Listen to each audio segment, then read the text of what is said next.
ಅಯ್ಯೋ ದುರ್ದೈವ ಶಂಕರ, ಇದು ಎಂತ ಅಪವಾದಕ್ಕೆ ಗುರಿಯಾಗಿ ಮನೆಯಿಂದ ಹೊರನೂಕಿಸ್ಕೊಂಡು ಬಿಟ್ಟಿಯೋ ಮೂರ್ಖ. ಇಲ್ಲಿ ಜಗದೀಶ, ನೀನು ಈ ಅಪವಾದ ಕೊಡೋದಾಗದೆ ಇನ್ನು ಯಾವುದಾದ್ರೂ ಅಪವಾದ ಕೊಟ್ಟಿದ್ದರೆ ನನಗೆಷ್ಟೋ ಸಂತವಿಸ್ತು. ಆದರೆ ಎತ್ತ ತಾಯಿಗಿಂತ ಎತ್ತ ಪ್ರೀತಿಯಿಂದ ಕಂಡ ಮಂಜುಳ ಇಂದು ಈ ಶಂಕರ ಕಾಮಕ್ಕೆ ಬಲಿಯಾದಳೆದು ಹೊಗಳಿಕೊಳ್ಳುವಂತಾಯ್ತಲ್ಲ ಈ ಸಮಾಜ. ಹೇ ಜಗತ್ಪಾಲಕ, ಇಂಥ ಯಾವರ್ತ ನೋಡಿ ಕಣ್ಮುಚ್ಚಿಕೊಂಡು ಕುಳಿತಿರಿವ ಈ ಭೂಮಿಯಲ್ಲಿ. ನಾನು ಮಾಡಿದ ಅಪರಾಧ ನಿಜವೇ? ನಾನು ಮಾಡಿದ ಅಪರಾಧ ನಿಜವೇ? ಹೇಳು ಈಶ್ವರ, ಹೇಳು.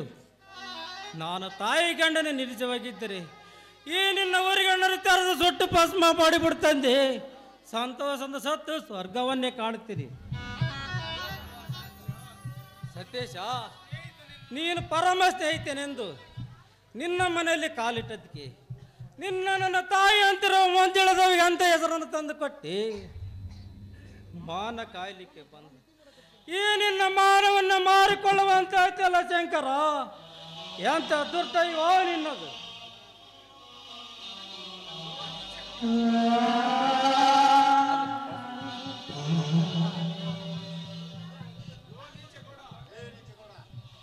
ಇಲ್ಲ ನೀಚಗೌಡ, ಇನ್ನು ನೀನು ನನ್ನ ಮೇಲೆ ಮಾಡಿದ ಅನ್ಯಾಯದ ಕಣಗಳು ನನ್ನ ಪ್ರತಿಯೊಂದು ರಕ್ತದ ಕಣದಲ್ಲಿ ಹರಿದಾಡುತ್ತಿದೆ. ಇದರ ಶೇಡನ ಶಂಕರ್ ತೀರ್ಚಿಕೊಳ್ಳದೆ ಬಿಡಲಾರನು.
ರೀ ಮಿಸ್ಟರ್, ಯಾರು ನೀವು?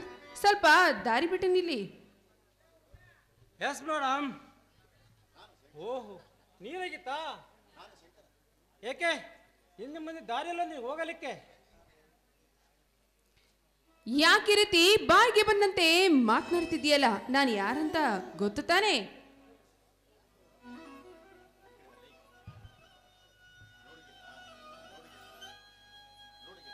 ನೋಡು ಗೀತಾ, ನಾನು ನಿನ್ನ ಮದುವೆಯಾಗವ ಗಂಡು. ನನ್ನನ್ನು ಪ್ರೀತಿಸದೆ ಬಿಟ್ಟು ಮತ್ತಾರನ್ನು ಪ್ರೀತಿಸ್ತಿದೀಯಾ? ಈಗಲಾರದ ಒಂದು ಸಂತೋಷದ ಪ್ರೇಮ ಗೀತೆ ಆಡ ನನ್ನ ಚಿನ್ನ.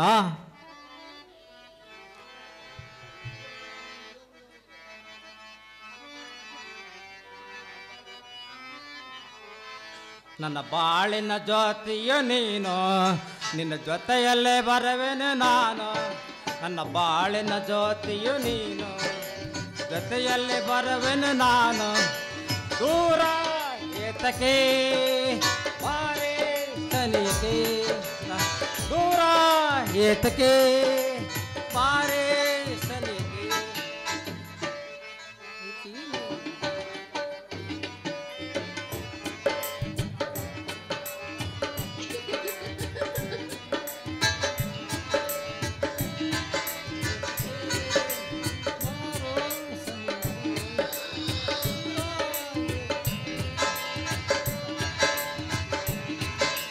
ಬಾಳಿನ ಜ್ಯೋತಿಯು ನೀನು, ಜೊತೆಯಲ್ಲೇ ಬರುವೆನು ನಾನು.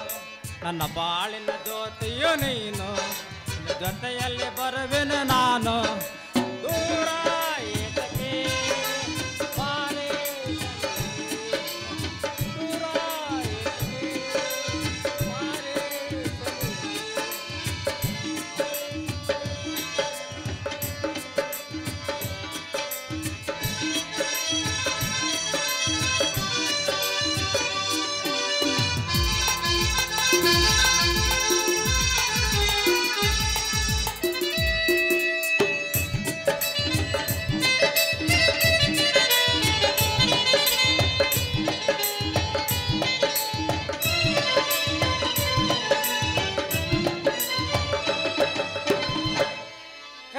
ಕಡಲನ್ನು ಸೇರುವ ಮನ್ನ ಹರಿಯುವ ನೀರೇ ಚನ್ನ ಕಡಲನ್ನು ಸೇರುವ ಮನ್ನ ಹರಿಯುವ ನೀರೇ ಚನ್ನ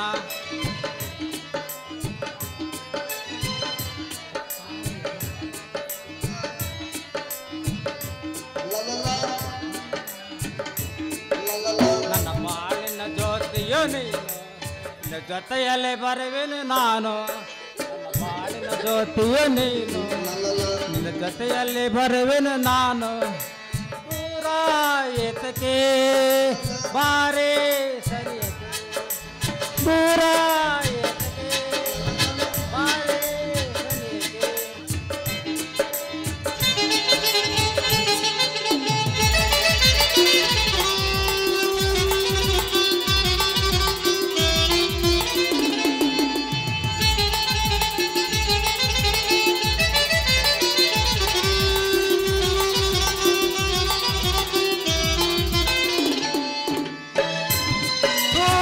ಮೊಣಗವ ಮನ್ನ ಹಕ್ಕಿಯು ಚಿಲಿಪಿಲಿ ಗಾನ ಸೂರನ ಮೊಣಗವ ಮನ್ನ ಹಕ್ಕಿಯು ಚಿಲಿಪಿಲಿ ಗಾನ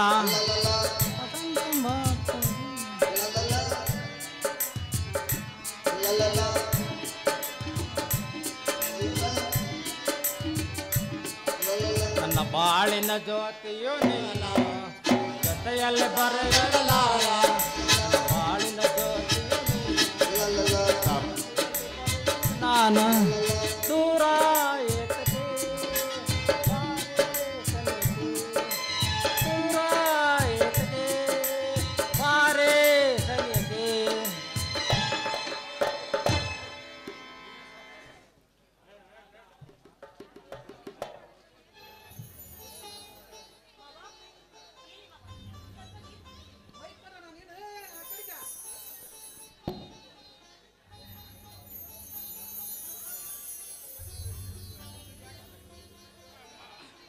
ಮಂಜುಳಾ, ಹಿಂದೆ ನೀನು ಕೊಟ್ಟದ್ದು ನೀರಲ್ಲಮ್ಮ ಅಮೃತ. ಹಡದ ತಾಯಿ ತನ್ನ ಅಮೃತ ಹಸ್ತದಿಂದ ಹೇಗೆ ನನ್ನನ್ನು ಪೋಷಿಸಿ ಬೆಳೆಸಿದಳು, ಅದೇ ರೀತಿ ನಿನ್ನ ಉಪಕಾರ ಎಂದು ಮರೆಯದಂತಾಯಿತಮ್ಮ, ಎಂದು ಮರೆಯದಂತಾಯಿತು. ಮಂಜುಳಾ, ಜಗದೀಶನು ಇಲ್ಲವೇನಮ್ಮ? ಏತಕ್ಕಮ್ಮ? ನಿಮಗೆ ಮೈಯಲ್ಲಿ ಹುಷಾರಿರಲಿಲ್ಲ, ನಿಮಗೆ ತೋರಿಸೋದಕ್ಕೆ ಅಂತ ವೈದ್ಯರನ್ನ ಕರೆದುಕೊಂಡು ಬರುತ್ತಿದ್ದಾರೆ. ನೀವು ಸ್ವಲ್ಪ ಸಮಾಧಾನವಾಗಿರಿ. ನನಗೆ ಏತಕ್ಕಮ್ಮ ತೋರಿಸ್ತಿರುವೆ? ನನ್ನ ಜಗದ ಋಣವೇ ನನ್ನ ಕಾಲ ಸಮೀಪ ಬರಲು ಹತ್ತಿದ್ದೆ. ನನ್ನ ಕಾಲ ಬಗ್ಗೆ ನೀವು ಎಷ್ಟೇ ತೋರಿಸಿದರೂ ಅದು ಗುಣ ಹೋಗಲು ಸಾಧ್ಯವಿಲ್ಲ. ಸುಮ್ಮನೆ ಹಣವನ್ನು ಏಕೆ ಖರ್ಚು ಮಾಡುವಿರಿ ಅಮ್ಮ? ಇದ್ದೆರಡು ನನ್ನ ಗಂಡ ಮಕ್ಕಳಿಗೆ ಸುಖವಾದರೆ ಸಾಕು. ಇಂಥ ಮಾತು ಮಾತಾಡ್ತಿದ್ದೀರಿ. ಏನು ಹಣಕ್ಕೋಸ್ಕರ ನಿಮ್ಮನ್ನ ಹಾಗೆ ಬಿಡ್ಬೇಕು? ನೋಡಿ ಮಾವ, ನಮಗೆ ಹಣ ಮುಖ್ಯವಲ್ಲ, ನಮಗೆ ನೀವು ಮುಖ್ಯ. ನೀವು ಗುಣವಾದ್ರೆ ಅಷ್ಟೇ ಸಾಕು. ಹಣದ ಬಗ್ಗೆ ನೀವು ಯಾವುದೇ ರೀತಿ ಯೋಚನೆ ಮಾಡಬೇಡಿ. ಯಾಕೆ ಮಾವ, ನಿಮಗಾಗಿ ಅಂತ ನಾವೆಲ್ಲ ಇಲ್ವಾ? ನಾನ್ ಬಿಡಿ, ಭೀಮಾರ್ಜುನನ ಇಬ್ಬರು ಗಂಡು ಮಕ್ಕಳಿದ್ದಾರೆ. ನಿಮ್ಮ ಸೊಸೆಯಾಗಿ ನಾನಿದ್ದೀನಿ. ನೀವು ಯಾವುದಕ್ಕೂ ಹೆದರಬೇಡಿ ಮಾವ, ಹೆದರಬೇಡಿ. ಮಂಜುಳಾ, ನಿನಗೇನೆಂದು ಕರೆಯಲಮ್ಮ? ಸತೀಶನೊಬ್ಬ ಬಾಳು ಹೇಗಾಗುತ್ತಿದೆಯೋ ಏನು, ಕಲಿತು ಕಣ್ಣು ಮುಚ್ಚಿಕೊಂಡಂತ ಆಗುತ್ತದೆ ಅವನ ಸ್ಥಿತಿ.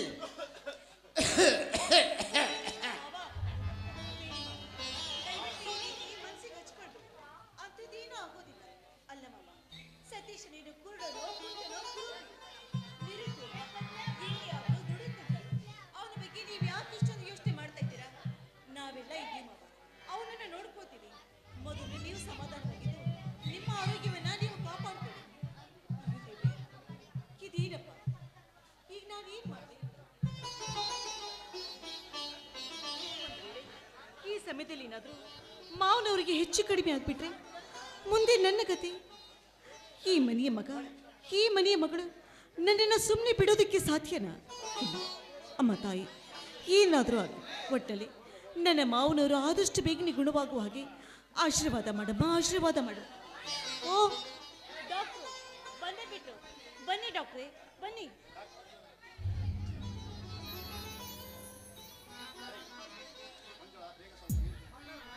ಮಂಜುಳ, ಬೇಗ ಸ್ವಲ್ಪ ನೀರನ್ನು ತಗೊಂಡು ಬಾ.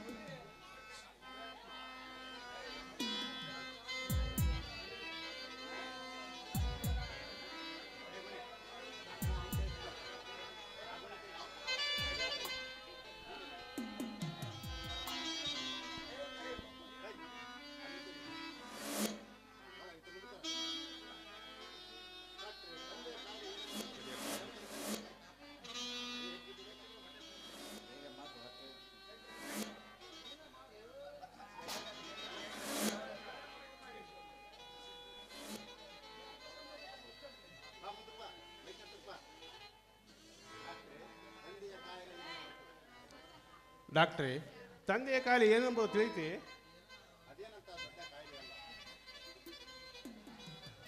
ಜಗದೀಶ, ಅದೇನಂತ ದೊಡ್ಡ ಕಾಯಿಲೆ ಅಲ್ಲ, ಸ್ವಲ್ಪ ಸುಸ್ತಾಗಿದ್ದಾರೆ ಅಷ್ಟೇ. ಯಾಕೆಂದರೆ ಅವರು ಮೊದಲೇ ವಯಸ್ಸಾದವರಲ್ಲ, ಅದಕ್ಕೆ ಈ ರೀತಿ ಮಾಡ್ತಾ ಇರ್ತಾರೆ. ನಾನು ಈಗಾಗಲೇ ಒಳ್ಳೆ ಇಂಜೆಕ್ಷನ್ ಕೊಟ್ಟಿದ್ದೇನೆ. ಈ ಔಷಧಿ ತೆಗೆದುಕೊಂಡು ದಿನಾಲು 2 ಬಾರಿ ಹಾಕಿದರೆ ಅವರ ಕೆಮ್ಮು ಕಡಿಮೆ ಆಗ್ತಾ ಹೋಗುತ್ತೆ. ತಿಳಿಯುತ್ತಾ? ಅವ್ರು ಆದಷ್ಟು ಬೇಗನೆ ಗುಣವಾದ್ರೆ ನಮಗಷ್ಟೇ ಸಾಕು ಸಾಯಿಬ್ರಿ. ಅವರು ಖಂಡಿತವಾಗ್ಲೂ ಗುಣವಾಗ್ತಾರಮ್ಮ, ನೀವೇನು ಭಯ ಪಡಿಬೇಡಿ. ಅವ್ರ ಮನಸ್ಸಿಗೆ ಏನು ಪರಿಣಾಮ ಮಾಡ್ಕೊಡ್ದು, ಕೇಳಿದಾಗೆಲ್ಲ ಕೇಳಿದ್ದನ್ನು ಸ್ವಲ್ಪ ಕೊಡ್ತಾ ಇರಬೇಕು. ತಿಳಿತೆ? ಜಗದೀಶ, ನಾನಿನ್ನು ಬರುತ್ತೇನೆ. ಮಂಜುಳ, ಸ್ವಲ್ಪ ಕಾಪಿ ತೆಗೆದುಕೊಂಡು ಬಾ ಡಾಕ್ಟ್ರಿಗೆ. ಇಲ್ಲಮ್ಮ, ನಾನು ಈಗಾಗಲೇ ತೆಗೆದುಕೊಂಡು ಬಂದಿದ್ದೇನೆ.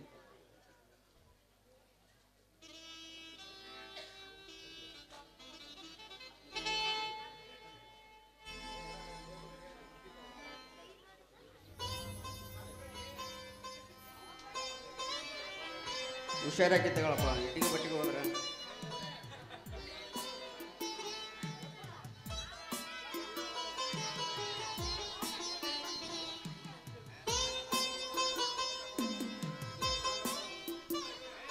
ಬರುವೆ ಜಗದೀಶ್. ಆಯ್ತು ಡಾಕ್ಟ್ರೆ, ಪುನಃ ಬನ್ನಿ, ಮತ್ತೆ ಭೇಟಿ ಆಗುವುದು. ಮಂಜುಳ, ಈ ಡಾಕ್ಟ್ರು ಭಾಳ ಒಳ್ಳೆ ಮನುಷ್ಯ. ನಮ್ಮ ಮಂಡಲ ಪಂಚಾಯತಿಯ ಪರಮಾಧಿಕಾರಿ.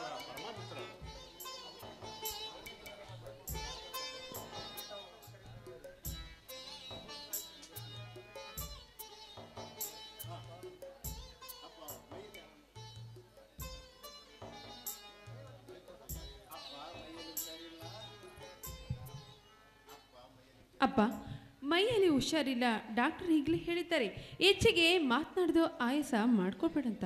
ಸ್ವಲ್ಪ ವಿಶ್ರಾಂತಿ ತೆಗೆದುಕೊಳ್ಳಪ್ಪ.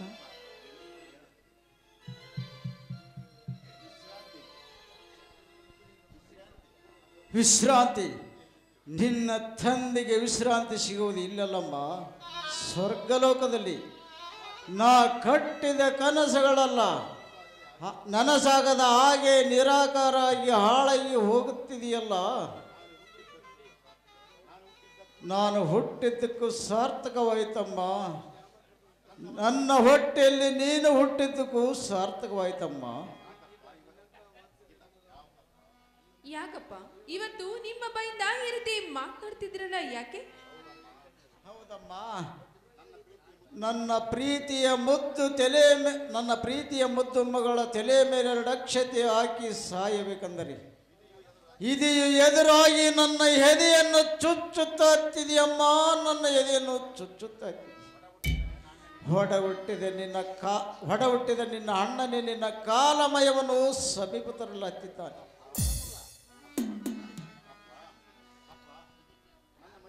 ಅಪ್ಪ, ನನ್ನ ಮದುವೆ ಸಲುವಾಗಿ ನೀನು ಆತ್ಮವನ್ನು ಸುಟ್ಕೊಳ್ಬೇಡಪ್ಪ. ಅಣ್ಣ ಹಠ ಹಿಡಿದರೇನು, ನೀನು ಹಠ ಹಿಡಿದರೇನು, ಇದೆಲ್ಲ ನನ್ನ ಮದುವೆ ಸಲುವಾಗಿ ಅಲ್ವೇ? ಆಯ್ತಪ್ಪ, ನಾ ದೈವ ಇಚ್ಛೆದಂತೆ ಏನಾಗುತ್ತೋ ಅದೇ ನಡೀತದೆ. ನೀವು ಸ್ವಲ್ಪ ಸಮಾಧಾನ ಮಾಡ್ಕೊಳ್ಳಿ ಅಪ್ಪ. ತಂಗಿ, ಹಣಕದ ಮಾತುಗಳನ್ನಾಡಿ ನನ್ನ ಅಂತರಂಗವನ್ನು ಒಳಗಡಿಸಬ್ರಮ್ಮ. ತಂಗಿ ಎನ್ನುವ ಪದ ನಮಗೆ ಗೊತ್ತಿದೆ. ತಂಗಿನ ಜೀವನ ಸುಖಮಯ ಆಗಿರಬೇಕೆಂದು ನಮ್ಮೆಲ್ಲರ ಬಯಕೆ. ಮತ್ತೆ ಕಣ, ನನ್ನ ಮದುವೆ ಕಾರ್ಯಕ್ಕಾಗಿ ಇಂಥ ಪರಿಸ್ಥಿತಿ ಬಂದಿದ್ದೇನು? ನಿಲ್ಲಲಿಕ್ಕೆ ಒಂದು ಕಾರಣ ಇದೆಯಮ್ಮ. ನಿಲ್ಲಲಿಕ್ಕೆ ಒಂದು ಕಾರಣ ಇದೆಯಮ್ಮ. ನನ್ನ ಕುಲವೇದರೊಡನೆ ನಿನ್ನ ಕೈ ಹಿಡಿಸಲಿಕ್ಕೆ ನಿಂತಿದ್ದಾನೆ ಈ ನಿಮ್ಮ ಅಣ್ಣ ಸತೀಶ. ಅವಳ ಹಣೆ ಬರದಲ್ಲಿ ಆ ನಿನ್ನೆ ವೈರಿಯನ್ನು ಕೈ ಹಿಡಿಯಬೇಕೆಂಬ ನಿಂತಿದ್ದಾರೆ. ಅದನ್ನು ತಪ್ಪಿಸಲು ಯಾರಿಂದಲೂ ಸಾಧ್ಯವಿಲ್ಲ. ಸತೀಶ ಹುಡುಕಿ ತಂದ ವರವೇ ನನ್ನ ಮನೆ ಹಳಿಯ. ಇದು ನಿಮ್ಮೆಲ್ಲರ ನಿರ್ಧಾರವೇ? ಅಣ್ಣ, ಅಪ್ಪನೊಡನೆ ವಾದಿಸುವಷ್ಟು ದೊಡ್ಡನಾಗಿ ಬಿಟ್ಟಿದ್ದೀನಣ್ಣ. ಅಪ್ಪ ಹೇಳೋ ಮಾತನ್ನು ಕೇಳೋಣ. ಮದ್ವೆಯಾಗಲು ನಾನೇ ಒಪ್ಪಿರ್ಬೇಕಾರೆ ಮತ್ತಿನ್ಯಾರಣ್ಣ ಹೇಳಬೇಕು? ಸತೀಶನ್ಗೆ ಹೇಳಿ ಆದಷ್ಟು ಮದ್ವೆ ಕಾರ್ಯವನ್ನ ಮುಗಿಸ್ಬಿಡೋಣ. ತಂಗಿ ಗೀತಾ, ನೀನು ಎಂತ ವಾಸ್ತಳ ಗುಣದಳಮ್ಮ. ಈ ನಿನ್ನ ಪ್ರೀತಿಯ ದೇವರೇ ನಿನ್ನನ್ನು ದಯಪಾಲಿಸಿಲ್ಲಮ್ಮ, ದಯಪಾಲಿಸಲಿ.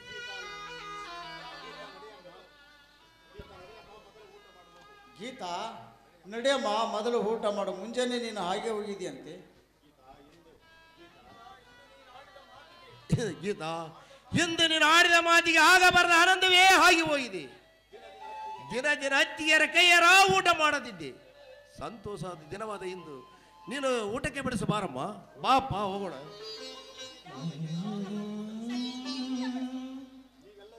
ಇಲ್ಲ, ಎಲ್ಲರೂ ಈಗಲೇ ಬನ್ನಿ, ಒಟ್ಟಿಗೆ ಕೂಡಿ ಊಟ ಮಾಡೋಣಂತೆ.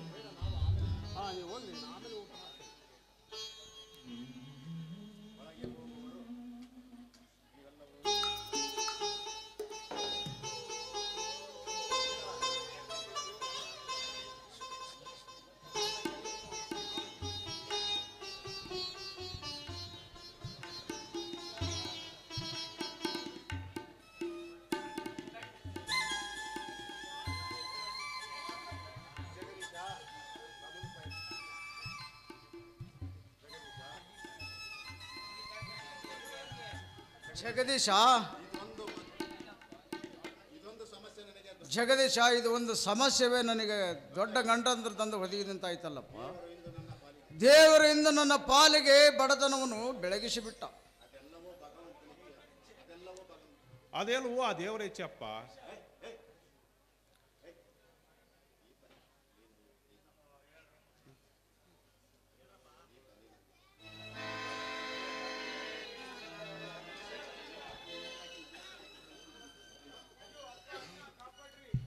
ಅಯ್ಯೋ ಅಪ್ಪ, ಅಣ್ಣ, ಅದಕ್ಕೆ ಕಾಪಾಡಿ, ಯಾರಾದ್ರೂ ನನ್ನನ್ನು ಕಾಪಾಡಿ. ಯಾಕಮ್ಮ, ಏನಾಯ್ತು? ಅಪ್ಪ, ಆಗ್ಬಾರ್ದೆಲ್ಲ ಹಾಗೆ ಹೋಗಿದೆ. ನಾನು ಏನಂತ ಹೇಳಲಿ ಅಪ್ಪ? ನನ್ನ ಮುಂದೆ ಹೇಳಲಾರಂತ ವಿಷಯ ಏನಮ್ಮ? ಹೌದಪ್ಪ, ಓಡ ಹುಟ್ಟಿದ ಮಗಳು ಇನ್ನು ಮುಂದೆ ಈ ಮನೆಗೆ ಸೊಸೆಯಾಗಿ ಬರುವ ಕಾಲ ಬಂತಪ್ಪ, ಕಾಲ ಬಂತು.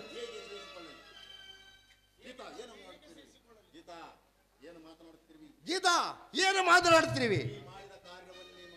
ನೀನು ಮಾಡಿದ ಕಾರ್ಯವನ್ನೇ ನಾನು ಹೇಳುತ್ತಿರುವೆ ಇಲ್ಲಿ.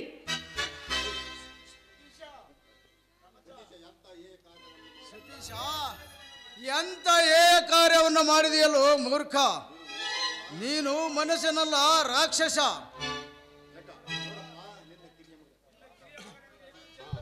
ನೋಡಪ್ಪ, ನಿನ್ನ ಕಿರಿಯ ಮಗನಂದು ಎಷ್ಟು ನಿನ್ನ ಬಾಯಿಂದ ಹೊಳ್ತಿದ್ದೆ. ಒಡ ಹುಟ್ಟಿದೆ ತಂಗಿ ಮೇಲೆ ಕಣ್ಣು ಹಾಕಿದ್ದಾನಲ್ಲ ಈ ಚಾಂಡಾಲ. ಇವರಿಂದ ಜೀವದಿಂದ ಉಳಿಸಲಾರೆ. ಪ್ರಾಣವನ್ನು ತೆಗೆದು ಬಿಡೋಣ, ಪ್ರಾಣವನ್ನು ತೆಗೆದು ಬಿಡು. ಸಂತೋಷದಿಂದ ಸತ್ತ ತಾಯಿ ಒಡಲನ್ನು ಸೇರಿದ್ದೇನೆ. ಆದರೆ ನಾನಂತೆಯೇ ಕಾರ್ಯ ಮಾಡುವನಲ್ಲ, ನಾನಂತೆಯೇ ಕಾರ್ಯ ಮಾಡುವನಲ್ಲ. ನನಗೆ ಮನಸ್ಸು ತೆಗೆದು ಒಂದೇ ರಕ್ತದಲ್ಲಿ ಹಂಚಿಕೊಂಡ ತಂಗಿಯ ಮೇಲೆ ನನ್ನ ಕಣ್ಣು ಹಾಕುತ್ತೇನೆ ಅಣ್ಣ. ಇದು ಸುಳ್ಳಣ್ಣ, ಇದು ಸುಳ್ಳು. ನನ್ನ ಎತ್ತ ತಾಯಿ ಆನೆಗೆ ಇದು ಸುಳ್ಳು. ನಾನೇನು ಆ ಕೆಲಸವನ್ನು ಮಾಡಿಲ್ಲ. ಆಹಾ, ಮಾಡದೆಲ್ಲ ಮಾಡಿ ಈಗ ತಂದೆ ತಾಯಿ ಮೇಲೆ ಆಣೆ ಮಾಡ್ತಿದ್ಯೇನು? ಹೇಳು, ಮನೆಯಲ್ಲಿ ತಟ್ಟೆ ಕೊಡುವಾಗ ನನ್ನ ಕೈ ಹಿಡಿದು ನನ್ನ ಕೆನ್ನೆಗೆ ನೀನು ಮುತ್ಕೊಡಲು ಬಂದೆ ತಾನೆ? ನಾನು ಕೂಗಿ ಮನೆಯಿಂದ ಓಡಿ ಬರ್ಬೇಕಾರೆ ನನ್ನ ಜಡ ಜಗ್ಗಿ ಇಲ್ಲ, ನೀನು ನನ್ನ ಆಸೆಯನ್ನು ಪೂರೈಸಬೇಕೆಂದು ನನ್ನ ಕೈ ಹಿಡಿದು ಎಳೆದೆ ತಾನೆ? ಅಪ್ಪ, ಇವನು ಆಡಿದ ಮಾತನ್ನು ಕೂಡ ನಂಬಬೇಡಪ್ಪ. ನೀನು ತಿಳಿದುಕೊಂಡಾಗೆ ಇವನೇನು ದೊಡ್ಡ ಮನುಷ್ಯಲ್ಲ, ಇವನೊಬ್ಬ ಘಾತಕ ಇದ್ದಂಗಪ್ಪ. ಇಂಥವನ ಜೊತೆ ನಾನು ಗೀತಾ ತಂದೆ ಅಣ್ಣ ತಿರುಗಿ ಇಲ್ಲದ ಅಪದವನ್ನು ಹೊರಿಸಿ ಅಣ್ಣ ನನ್ನ ಅಕ್ಷರ ಒಳಗಿಸಿದೆಯಾ?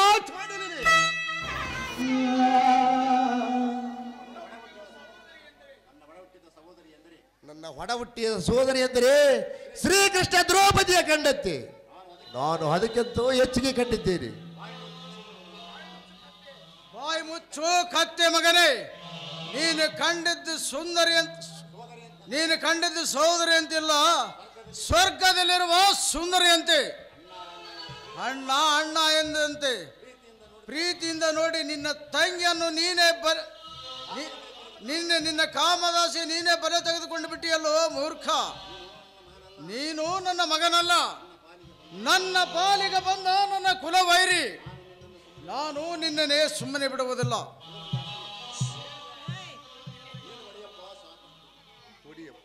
ಸಾಕಷ್ಟು ಬಿಡಿ ಹೊಡಿಯಪ್ಪ, ಸಾಕಷ್ಟು ಬಿಡಿ. ಆದರೆ ತಂಗಿಯ ಮೇಲೆ ಕಾಮದೃಷ್ಟಿ ಬೀರಿದ ಮೂರ್ಖವರನ್ನು ಮಾತನ್ನು ಎತ್ತಬೇಡಪ್ಪ. ನಮ್ಮ ಮುಂದೆ ನನಗೆ ಮನಸ್ಸೋತ್ತವಿದೆ. ನಾನು ಅನ್ನವನ್ನು ಸೇವಿಸುತ್ತೇನೆ. ತಂಗಿ ಅಂದರೆ ನನ್ನ ಎತ್ತ ತಾಯಿಯ ಸಮನ ಇದ್ದಂತೆ. ನಾನು ಅವಳ ಮೇಲೆ ಕೈ ಮಾಡಿಲ್ಲಪ್ಪ, ನಾನು ಅವಳ ಮೇಲೆ ಕೈ ಮಾಡಿಲ್ಲ. ನಿನ್ನ ಪಾದದ ಆಣೆಯಾಗಿ ಹೇಳುತ್ತೇನೆ. ಪಾಪಿ, ನನ್ನ ಪಾದವು ಮುಟ್ಟುವ ಯೋಗ್ಯತೆಯು ನಿನಗಿಲ್ಲ. ಸತೀಶ, ನೀನು ನನ್ನ ಮಗನಲ್ಲ, ನನ್ನ ಹೊಟ್ಟೆಯಲ್ಲಿ ಹುಟ್ಟಿ ಬಂದ ಮೃತ್ತು. ನೀನು ನನ್ನ ಕಣ್ಣಿಗೆ ಕಾಣದ ಎಲ್ಲದರ ದೂರ ಹೊರಟು ಹೋಗಿಬಿಡು. ಅಪ್ಪ ಮೊದಲು ನಾನು ನಿನಗೆ ಎಷ್ಟೇ ತಿಳಿಸಿ ಹೇಳಿದ್ರು ನನ್ನ ಮಾತು ಕೇಳಲಿಲ್ಲ. ಇವರಿಬ್ಬರು ಸೇರಿ ನಮ್ಮ ಮನೆತನ ನಾಶ ಮಾಡಬೇಕೆಂದು ಹೊಂಚಾಕಿದ್ದಾರೆ. ಆ ಶಂಕರ ಮೊದಲೇ ನೀಚರೊತ್ತಿಗೆ ಇಳಿದಿದ್ದಾನೆ. ಅವನ ಮಾತನ್ನು ಕೇಳಿ ಇವನು ತಂಗಿಯ ಶೀಲವನ್ನು ಸೂರೆಗೊಲಿಕೆ ಬಯಂತಾನೆ. ನಾಯಿ ಜಾತಿ ನಿನ್ನ ಮಗ. ಅಣ್ಣ, ಇಲ್ಲದ ಅಪವಾದಗಳನ್ನು ಮಾತನಾಡಿ ನಿನ್ನ ನಾಲಿಯನ್ನು ಹೊಲಸು ಮಾಡಿಕೊಳ್ಳಬೇಡ. ನೀನು ಮುಂದೆ ಮಾತೆತ್ತಿರಿ, ನೀನು ನುಡಿಸುತ್ತಿರೋ ನಾಲಿಗೆಯನ್ನು ಕತ್ತರಿಸಿ ಕೈಯಲ್ಲೂ ಕೊಡಬೇಕಾಯಿತು. ಎಚ್ಚರ. ಆದರೆ ನಿನಗೆ ಅಣ್ಣನೆಂದು ಸುಮ್ಮನೆ ಬಿಟ್ಟಿರುವರು. ಇದೇ ಮಾತು ಬೇರೆ ಯಾರಾದರೂ ಆಡಿದ್ದರೆ, ನನ್ನನ್ನು ನಿಂದಿಸಿದ್ದರೆ ಅವರ ರುಂಡವರ ಕಳೆದು ಮುಂಡದ ಮೇಲೆ ಎಳೆದಿದ್ದೆ. ಆದರೆ ನೀನು ನನ್ನ ಒಡ ಹುಟ್ಟಿದ ಸೋದರಿ ಎಂದು ಸುಮ್ಮನೆ ಬಿಟ್ಟಿರುವೆನು. ನಾನೇನು ಆ ಕೆಲಸ ಮಾಡಲಿಕ್ಕೆ ನಾನೇನು ನಾಯಕನಲ್ಲ. ನಿನ್ನ ಏಷ ಜನ್ಮಕ್ಕೆ ಬೆಂಕಿ ಹಚ್ಚ. ಅಣ್ಣ ಅಣ್ಣ ಎಂದು ಯಾವ ಬಾಯಿಂದ ಹೇಳಿಕೊಳ್ಳುತ್ತೀಯೋ, ಮಾಡಬಾರದ ಕಾರ್ಯವನ್ನು ಮಾಡಿ ಮತ್ತೆ ಉತ್ತಮನಂತೆ ನಮ್ಮನ್ನು ಎದುರಿಸ್ತಿರ್ವೀಯ. ನಿನ್ನ ವೇದಾಂತ ನನಗೆ ಬೇಕಾಗಿಲ್ಲ. ಮೊದಲು ನನ್ನ ಕಣ್ಣಿಗೆ ಕಾಣದೆ ಎಲ್ಲಾದರೂ ದೂರ ಹೋಗಿಬಿಡು.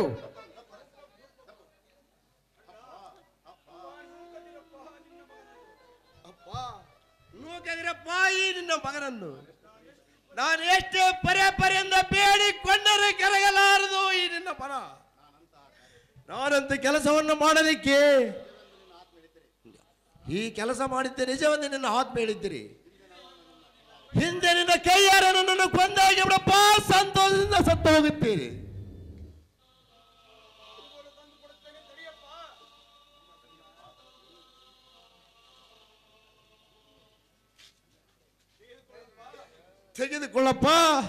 ತೆಗೆದುಕೊಳ್ಳಪ್ಪ, ತಡ ಮಾಡಬೇಡ.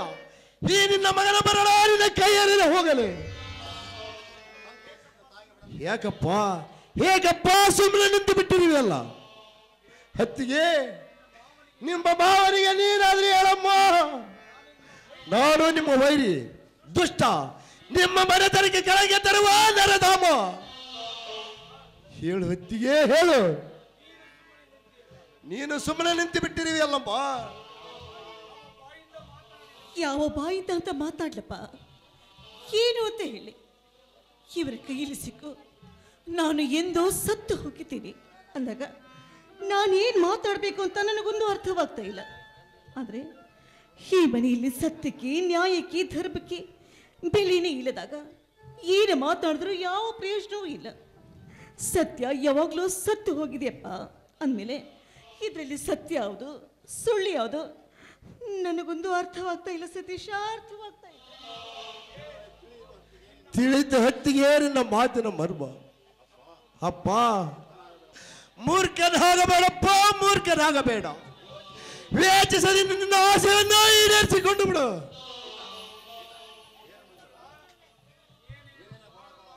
ಏನ್ ಮಂಜುಳಾ, ಏನೋ ಬಾಳ ಮಾತನಾಡ್ತಿದ್ಯಲ್ಲ?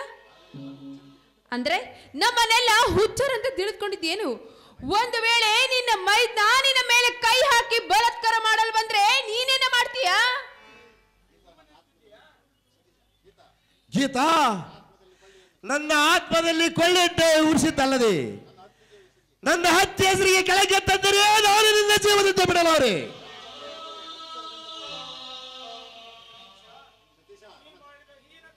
ಸತೀಶ, ನೀನು ಮಾಡಿದ ಹೀನ ಕಾರ್ಯವನ್ನು ನೋಡಿ ನಾನು ಸಹಿಸಲಾರೆ. ಮೊದಲು ದಾಟು ನನ್ನ ಮನೆಯಿಂದ. ಕೈಯಲ್ಲಿ ಕುಡುಗೋಲನ್ನು ಹಿಡಿದು ಕೊಲ್ಲೊಂದು ಡಾಂಬಿಕನ್ನು ತೋರಿಸಿದರೆ ಬಿಡುವನೆಂದು ತಿಳಿದಿರುವಿಯಾ? ಈ ನಿನ್ನ ಬಣ್ಣದ ಮಾತು ನನಗೆ ಬೇಕಾಗಿಲ್ಲ. ಹೊರಡು ಮೊದಲು ಬೇಗ ಇಲ್ಲಿಂದ. ಇಲ್ಲದಿದ್ದರೆ ನಿನ್ನ ಕತ್ತಿಗೆ ಕೈ ಹಾಕಿ ನಾನೇ ನಿನ್ನ ಹೊರ ನೂಕಬೇಕಾಗುತ್ತದೆ. ಹೋಗುತ್ತೇನಪ್ಪ, ಹೋಗುತ್ತೇನೆ. ಈ ನಿನ್ನ ಮಗ ಕೆಲಸ ಮಾಡಿದ್ದೆ ನಿಜವಂತ ನಿನ್ನ ಆತ್ಮ ಹೇಳ್ತೇನೆ. ನಾನು ಇಲ್ಲಿ ನಿಲ್ಲುವುದಾದರೆ ಹೇಗೆ? ಇನ್ನು ವಿಚಾರ ಮಾಡಪ್ಪ, ಇನ್ನು ವಿಚಾರ ಮಾಡಪ್ಪ. ಸಮಯ ಸಾಕಷ್ಟು ಇದೆ. ಹೇಗಪ್ಪ, ಹೇಗಪ್ಪ ಹಿಂದೆಗೆ ನಿನ್ನ ಕೈಗಳು ಕಠಿಣವಾದವು. ಅಪ್ಪ, ನಾನು ಕಿರಿಯವನಾಗಿದ್ದಾಗ ನೀನು ಉಣಿಸಿ ತಿನಿಸಿ ಬೆಳೆಸಿ ದೊಡ್ಡನ ಮಾಡಿದ ಈ ಧ್ಯೇಯ ಅದು ಎಂದಿಗೆ ತಪ್ಪದಾರಿ ಹಿಡಿಯಲಾರದಪ್ಪ, ತಪ್ಪದಾರಿ ಹಿಡಿಯಲಾರದು. ತಂಗಿ ಗೀತಾ, ಹೇ ಯಾವ ಏಸಿ ಬಾಯ್ದಲ್ಲಿ ನಿನಗೆ ತಂಗಿ ಅಂದು ನೀನು ಹಣದ ಜಾಲಕ್ಕೆ ಬಿದ್ದು ನನ್ನ ಮಾನವನ್ನು ಕಳೆಯಲು ಸಿದ್ಧಳಾದಿಯಲ್ಲ. ಪವಿತ್ರವಾದ ಹೃದಯದ ಈ ನನ್ನ ಸದಸ್ಯರಿಗೆ ಈ ಅಪವಾದ ಕೊಡದ ಇನ್ನಾವಾದ ಅಪವಾದ ಕೊಟ್ಟಿದ್ರೆ ಎಷ್ಟೋ ಸಂತೋಷವಿತ್ತು. ಅಪ್ಪ, ಕೊನೆಯದಾಗಿ ಒಂದು ಮಾತು ಹೇಳುತ್ತೇನೆಪ್ಪ, ನಿಮ್ಮೆಲ್ಲರಿಗೆ ನೆನಪಿರಲಿ. ಈ ನಿನ್ನ ಮಗಳ ತಲೆ ಈ ನಿನ್ನ ಮನೆಯಲ್ಲ ಸರ್ವನಾಶ ಬರುವುದು ಖಂಡಿತ. ಇಂದು ನನ್ನನ್ನು ಹೊರಗಾಕ್ಷಿದ ಇವಳು, ನಾಳೆ ಅಣ್ಣನನ್ನು ಹೊರಗಾಕ್ಷಿದೆ ಬಿಡಲಾರಳು. ನಾಳೆ ಪ್ರೀತಿ ಹತ್ತಿಗೆಗೆ ಕಾಣದೆ ಬಿಡಲಾರಳು. ಅಪ್ಪ, ನಾನು ಅನ್ಯಾಯ ಮಾಡಿದ್ದರೆ ಈ ಬಾಗಿಲ ದಾಟದೊಳಗೆ ನನಗೆ ಭಾಗ ಬರದ ಶಿಕ್ಷೆವೇ ಆಗಿ ಹೋಗಲಿ. ನಿನ್ನ ಮಗ ಎಳ್ಳಷ್ಟು ತಪ್ಪು ಮಾಡದಿದ್ದರೆ ಇಂಥ ಏಳಿ ಹೆಣ್ಣು ಜಾತಿಗೆ ಚೀತು ಹಾಕಿ ನಾನೇ ಊರಿನ ಗೌಡನಿಂದ ಮೆರೆದು ಅಣ್ಣ ತಮ್ಮರ ಬಾಳಲ್ಲಿ ಮಣ್ಣು ಹಾಕುತ್ತಿರುವ ಆ ಬಂಡ ಬಡ್ಡಿ ಮಗ ಭೀಮರ ಗೌಡನಿಗೆ ಸವಾಲು ಹಾಕದಿದ್ದರೆ ನನ್ನ ಹೆಸರು ಸತೀಶನೇ ಅಲ್ಲ. ನಾನಿನ್ನು ಹೋಗಿ ಬರುತ್ತೇನೆ. ಅಪ್ಪ, ಅಣ್ಣ, ತಂಗಿಯ ಮಾತು ಬಂಗಾರದ ಗಿಂಡಿ ಇದ್ದಂತೆ. ಆ ಗಿಂಡಿ ಇದ್ದ ನನ್ನ ಬಣ್ಣಗೊಳಿಸಿದಂತೆ ನಾಳೆ ನಿಮ್ಮನ್ನು ಕೂಡ ಕೊಂಡಾಡದಲ್ಲಿ ಖಂಡಿತ ಹಾಕುತ್ತಳ ಎಚ್ಚರ. ನಾನಿನ್ನು ಬರಿದ್ದೇನಮ್ಮ. ಅಮ್ಮ, ಅತ್ತಿಗೆ, ನಾನು ಹೋಗಿ ಬರಿದ್ದೇನಮ್ಮ.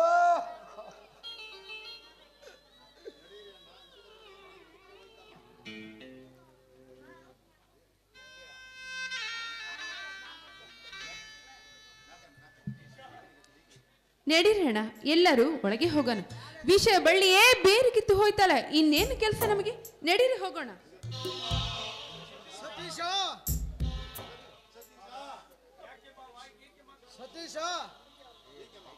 ಯಾಕೆ ಮಾವ, ಏನಾಯ್ತು? ಹೀಗೆ ಮಾತಾಡ್ತಾ ಇದ್ದೀರಾ? ಸತೀಶ, ಸತೀಶ, ಸತೀಶ.